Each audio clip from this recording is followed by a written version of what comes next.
नमस्कार दोस्तों, study IQ में आप सभी का बहुत बहुत स्वागत है। कुछ ही दिन पहले जब कोरोना वायरस के लिए फाइनेंशियल पैकेज अनाउंस किया गया था 20 लाख करोड़ का, उसमें जब हमारे वित्त मंत्री जब कई सारी अनाउंसमेंट्स कर रही थी तो उन्होंने एक अनाउंसमेंट में एक बड़ी अनाउंसमेंट की थी। वो ये थी कि भारत का जो स्पेस सेक्टर है, जो अंतरिक्ष का क्षेत्र है, हम इसमें निजीकरण को अब जो है बढ़ावा देना चाहते हैं। Privatisation of Indian space sector को हमने पहले भी कवर किया था स्टडी आईक्यू प्लेटफॉर्म पर, लेकिन अब हम थोड़ा डेप्थ में इसको कवर करने वाले हैं। अब हम इसकी एनालिसिस कवर करेंगे। यहाँ पर बात होगी इसके प्रोज एंड कॉन्स की। यहाँ पर बात होगी कि क्या क्या एरियाज़ हैं जहाँ पर फ़ायदा हो सकता है प्राइवेट सेक्टर को यदि इंडियन स्पेस सेक्टर यहाँ पे निजीकरण के लिए ओपन है, और क्या क्या लिमिटेशंस हैं जो कि फ़िलहाल जो अनाउंसमेंट हुई है जिससे क्लैरिटी नहीं मिल पा रही है। तो आइए स्टार्ट करते हैं मेरे साथ। मेरा नाम है अनिरुद्ध। इस लेक्चर की पीडीएफ को डाउनलोड कर सकते हैं मेरे टेलीग्राम चैनल से जिसका नाम है अनिरुद्ध सर। ध्यान रखिएगा ये मेरी यूनिक आईडी है। ट्विटर पे भी आप मेरे साथ जुड़ सकते हैं। This is my Twitter handle. Study IQ ने अपनी ऐप को लॉन्च कर दिया है। ऐप पे बहुत अच्छा रिस्पांस मिला है हमें स्टूडेंट से। ये वाला कोर्स ऑलरेडी लॉन्च हो चुका है। पिछले 10 साल के पेपर्स इसमें डिस्कस किए गए हैं। ये वाले 2 कोर्सेज हैं जिनकी बुकिंग स्टार्ट हो चुकी है अब, और ये लॉन्च भी हो चुके हैं। आप इनको यहाँ पे जाके बाय कर सकते हैं। ऑल राइट, मैं थोड़ा विस्तार में यहाँ बात करना चाहता हूँ।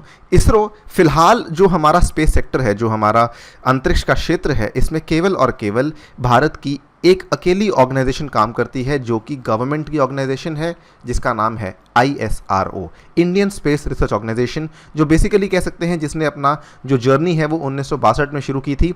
ये वो साल है जब अमेरिका ने ऑलरेडी मून के ऊपर एक इंसान को पहुंचा दिया था। ठीक है, तो आज हमें एक काफ़ी गौरव की बात है कि जो इसरो है वो इतनी आगे तक पहुंच चुकी है। इसरो के नाम कई सारे रिकॉर्ड्स हैं। हमने एक ही बार में 104 सैटेलाइट्स को लॉन्च किया। हमने जो सैटेलाइट्स को लॉन्चिंग है उसकी बहुत सस्ते में कर चुके हैं हम। यहाँ तक कि हमारी खुद की एक स्पेस ऑब्जर्वेटरी है एस्ट्रोसैट के नाम से। इसरो ने अपना एक नेविगेशनल सिस्टम भी बना लिया है नाविक के नाम से। ठीक है, इसरो ने 3 स्पीशीज डिस्कवर की थी रेयर बैक्टीरिया की, which are highly resistant to ultraviolet radiation in the upper stratosphere. ये कुछ ऐसी उपलब्धियां हैं जो दुनिया में कई सारी और रिसर्च ऑर्गेनाइजेशंस या स्पेस ऑर्गेनाइजेशंस करना चाहती हैं बट कर नहीं पाई हैं। एनीवेज, लेकिन प्रॉब्लम इज, अगर हम पैसे की बात करें, the budget of ISRO it stands eight only $1.9 billion. अगर हम नासा के बजट की बात करें तो वो एग्जैक्टली 10 गुना है, $19 बिलियन का है। और आप यहाँ पर केवल नासा के बजट को ना गिने, बिकॉज अमेरिका में जो स्पेस सेक्टर है वो प्राइवेटाइज हो चुका है। हम सभी स्पेस एक्स के बारे में तो जानते ही हैं। ठीक है, तो नासा का बजट यहाँ पे बेसिकली ये नहीं बताता कि अमेरिका का बजट यहाँ पे क्या है। इसरो का अगर हम पूरे विश्व की स्पेस इंडस्ट्री में शेयर देखें तो लगभग 2% के आसपास है, जो कि बहुत ही कम है। यहाँ पर जो प्राइवेट प्लेयर्स हैं जैसे कि जेफ बेजोस जो अमेजॉन के फाउंडर हैं, ब्लू ओरिजिन उन्होंने जो कंपनी शुरू करने की अभी बेसिकली कंपनी शुरू कर चुके हैं इनफैक्ट जो स्पेस सेक्टर में है, एलॉन मस्क की जो स्पेस एक्स है, और कई सारे और स्टार्टअप्स हैं चाइना से जो बेसिकली इस पूरे स्पेस सेक्टर में अपनी जगह बनाने के लिए उत्सुक हैं। पूरे स्पेस सेक्टर की अगर हम वर्ल्ड इंडस्ट्री की वैल्यूएशन की बात करें $350 बिलियन के आसपास की है। ठीक है, यहाँ पर उस हिसाब से इसरो का जो शेयर है वो बहुत ही कम है। सो यहाँ पर काफ़ी ज़रूरत थी कि स्पेस सेक्टर में, भारत के स्पेस सेक्टर में हम प्राइवेट सेक्टर को एंट्री जो है वो प्रदान कर दें। इसी बीच जब कोरोना वायरस के लॉकडाउन के चलते जो फाइनेंशियल पैकेज अनाउंस हुआ तो बात चली आत्मनिर्भर भारत की। In a recent press conference, India's finance minister Nirmala Sitharaman announced that the private sector will be a co traveller in India's space journey, कि हम प्राइवेट सेक्टर को भी अब अलाउ करेंगे इंडिया की स्पेस जर्नी में एंट्री लेने के लिए। ठीक है, और ये पूरी की पूरी अनाउंसमेंट जो है इसी जो बेसिकली बहुत सारी अनाउंसमेंट्स हुई थी, इसी बीच में ये अनाउंसमेंट भी कर दी गई थी। यहाँ पर उन्होंने इस पर्टिकुलर अनाउंसमेंट में क्या क्या कहा? There shall be level playing field provided to private companies in satellites, launches and space based services. ठीक है, सबसे पहले तो लॉन्चेस में, सैटेलाइट्स के बनाने में और स्पेस बेस्ड सर्विसेज में। ये केवल कहा है बातें अभी। Predictability policy, regulatory environment to private players will be provided. Private sector will be allowed to use ISRO facilities and other relevant assets to improve their capacities. Future projects for planetary exploration, यानी कि अगर आप अर्थ के अलावा किसी और planet में जाना चाहते हैं तो वहाँ पर भी आपको यहाँ मौका दिया जाएगा। Outer space travel shall also be open for private sector. There will be liberal geospatial data policy for providing remote sensing data to tech entrepreneurs. तो यहाँ पर जो वादे किए गए हैं ये तो बहुत बड़े बड़े किए गए हैं। ठीक है, इन सब के चलते अगर हम ग्राउंड रियलिटी की बात करें तो स्टार्ट करते हैं क्या क्या एवेन्यूज़ हैं, क्या क्या रास्ते हैं जो फिलहाल आज की डेट में जो निजी कंपनियां हैं उनके लिए खुल जाते हैं स्पेस सेक्टर में। कुल मिला के मैं यहाँ पे 4 चीज़ों की इंपॉर्टेंट बात करूँगा। पहली 4 की, एक तो सैटेलाइट्स की लॉन्चेस, ठीक है, लॉन्चिंग फैसिलिटीज़ की, सबसे पहले कहाँ से लॉन्चिंग होती है, सैटेलाइट की डिज़ाइनिंग और फैब्रिकेशन की, ऑपरेशन ऑफ सैटेलाइट्स की, और प्रोवाइडिंग सैटेलाइट कम्युनिकेशन सर्विस। इन 4 चीज़ों की मैं यहाँ पे बात करूँगा। इसके अलावा कुछ और भी रास्ते हैं जो कि खुल सकते हैं प्राइवेट सेक्टर के लिए, for example space tourism, cleaning space junk वगैरह वगैरह। लेकिन हम पहले जो 4 बड़ी चीज़ें हैं उनके बारे में बात कर लेते हैं। Coming with launching facilities.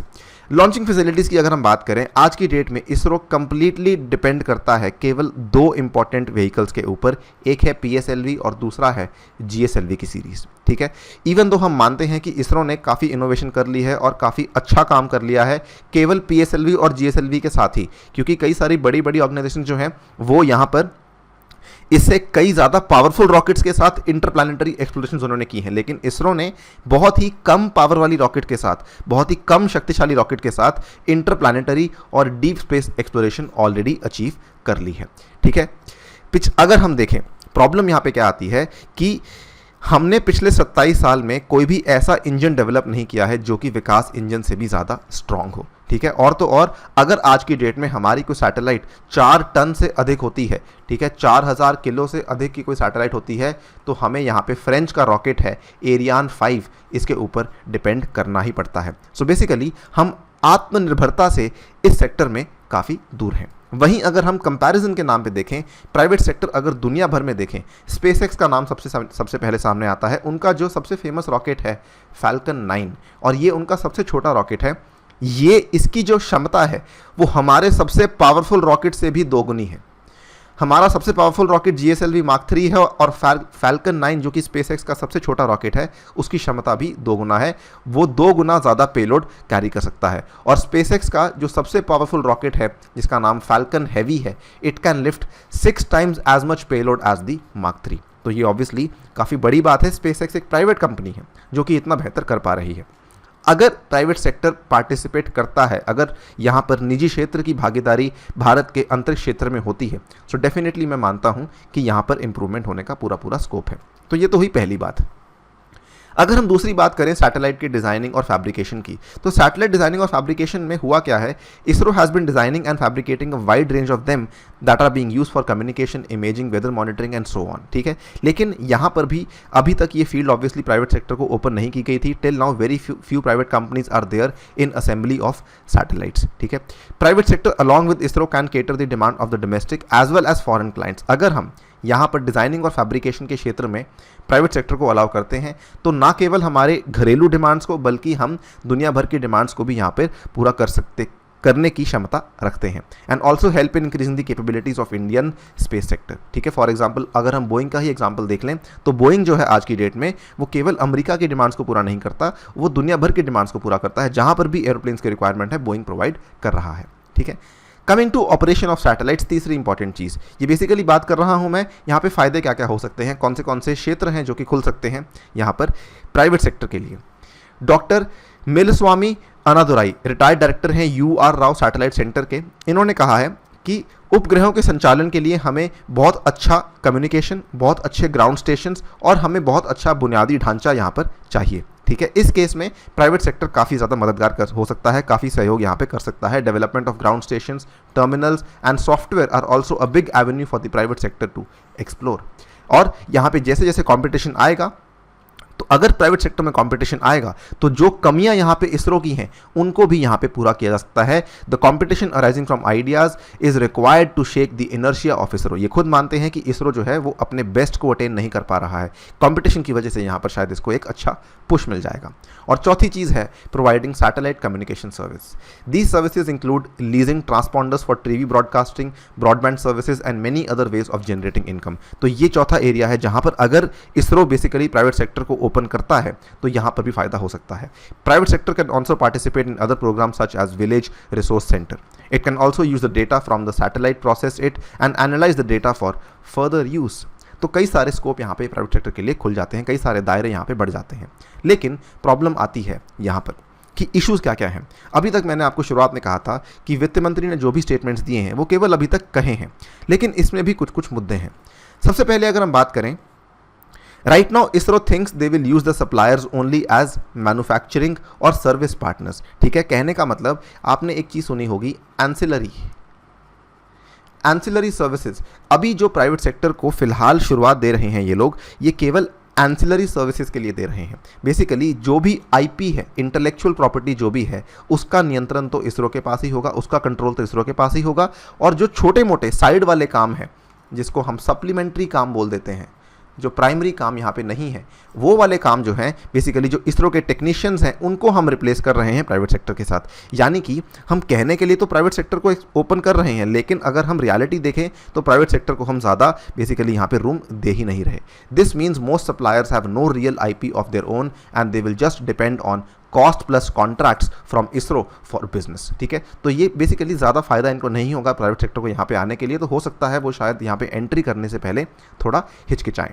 दूसरी चीज़, if something goes wrong in a launch who would take responsibility. सबसे बड़ी बात यही है, स्पेशली अगर यहाँ पर कोई ऐसी लॉन्चिंग हो रही है जिसमें ज़्यादातर रोल प्राइवेट प्लेयर का है, अगर उसमें कोई ऊंच नीच हो जाती है तो यहाँ पे जिम्मेदारी किसके ऊपर आएगी? There are liabilities involve and who would pay. Problem is कि भारत ने अनाउंसमेंट तो कर दी है, लेकिन कोई डिटेल्ड फ्रेमवर्क यहाँ पे नहीं रखा है कि यहाँ पर रिस्पॉन्सिबिलिटी किसके ऊपर आती है।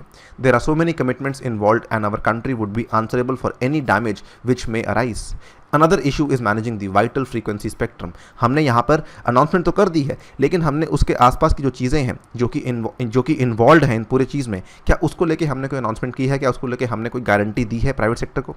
ये प्रॉब्लम भी यहाँ पर आती है। ठीक है, doctor G Madhavan Nair, retired chairman of ISRO, इन्होंने कहा है, we cannot point fingers after a mishap, we must proactively get a detailed framework. कि कल को कोई ऊंच नीच हो जाती है, उसके बाद किसी के ऊपर उंगली उठाना, उसका कोई फ़ायदा नहीं। हमें पहले ही तैयार रहना पड़ेगा सो दैट हम फ्यूचर को सिक्योर कर सकें। ठीक है, यहाँ पर अगर हम देखें बाकी कंट्रीज का जो मॉडल है, considering the Indian scenario, replicating the US model of total privatisation would be irrelevant. US में क्या है, उन्होंने कंप्लीटली प्राइवेटाइज कर दिया है, हर कोई वहाँ पर अगर चाहे तो अपनी स्पेस कंपनी खोल सकता है। In the starting US government also provided launching facility for private player. US के पास पैसा था, यूएस के पास टेक्नोलॉजी थी, इसीलिए वो ये कर पाए थे। ठीक है, लेकिन फिलहाल इंडिया इतना कुछ नहीं कर सकता, स्पेशली रेगुलेशन की जो प्रॉब्लम है उसको लेकर डेफिनेटली हमें ध्यान देना है। यूरोप की तरह आज कहा जाता है कि India government funding they they along with industry support for the private sector. अगर इतना भी कर पाता है तो मोर देन सफिशिएंट है। अगर हम बात करें steps to boost private investment की, announcement of entry of private players in space sector is just the starting point. ठीक है, however to actual turn the word into reality a lot of steps need to be done. सबसे पहले detail policy लानी ज़रूरी है for the private players, specially जो भी issues मैंने बात की है, मिसहैप को लेके, डैमेज को लेके, कंपनसेशन को लेके, स्पेक्ट्रम को लेके। ठीक है, एक बॉडी का होना बहुत ज़रूरी है for the regulation, incentive such as tax holiday for new startups in the space sector. अगर ये कुछ कदम आज लेते हैं हम, तो हम डेफिनेटली इसकी तरफ और नज़दीक बढ़ते हैं, प्राइवेटाइजेशन की तरफ और नज़दीक बढ़ते हैं। प्राइवेटाइजेशन होने की वजह से स्पेस सेक्टर में जो इनोवेशंस आज इसरो कर पा रहा है, आई एम डैम श्योर कि उसको हम और ज़्यादा बेहतर तरीके से कर पाएंगे। ISRO has done a tremendous job till now and every Indian is proud of ISRO and its work. Though ISRO has worked with some companies such as Alpha Design, Bellatrix Aerospace, but all in outsourcing model, it is the right moment to move further. ठीक है, यहाँ पे बहुत potential है, time has come to tap the unlock potential. ठीक है, तो यहाँ पर अगर ये चीज़ हो पाती है तो काफ़ी पॉजिटिव चीज़ भारत के लिए ये हो सकती है। इसी के साथ आपसे विदा लेता हूँ। Thank you for listening to me. As always stay tuned and stay safe.